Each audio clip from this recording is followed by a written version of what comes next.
We'll guide you through how to create a QR code for a Facebook page. If you find this useful, then consider subscribing and liking the video. Having a QR code for your Facebook page is really convenient because people can then go and scan it and get taken straight to your Facebook page.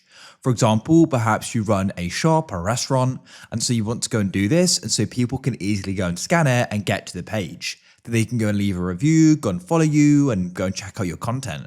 So it just goes and removes that friction for somebody to go and have to go and type in your page and go and find it. All they need to do is go and open up the camera app on their device, and they can then go and scan the QR code and get to the page.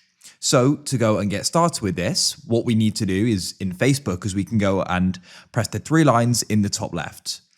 Then what you want to do is come down here. You may need to press see more and scroll down and go and find pages. For me, it's the top. Now, what you need to do is go and choose the page you want to go and create the QR code for. Let's say I want to do it for GuideRealm. I can then go and tap on it. It will say about switching, but we don't need to do that. You can just go and tap off of it. Press the 3 dots in the top right, and this thing goes and opens up the options page here. And you want to go and find GuideRealm's page link. Of course, yours will be different, but that is the link there. So what you can do is you can go and tap on it, and it should then go and copy it. As you can see, page link copies. So we've now got the QR code.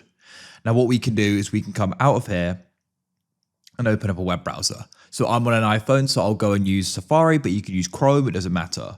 Now what you want to do is go and type in a site, QR code monkey, scroll down, and this is it here, QR code-monkey.com. Where it says your URL, you can click in here and go and remove it. And you can go and tap on the line and press paste, press the tick. Then what you can do is come and scroll down and press create QR code. And that's it there. Press download. It's now going to go and generate it, and surely it's going to go and download. Just keep waiting. It shouldn't go and take much longer. And then we get this pop up and we can go and press download, and it's now downloaded. So we can access these by pressing it in the bottom left, press downloads, press on it, and here it is. Tap the screen and we can press the share button in the bottom right, and you can go and press save image. That'll then go and be saved to your photos. As you can see, here it is, and I can then go and print this out and share it.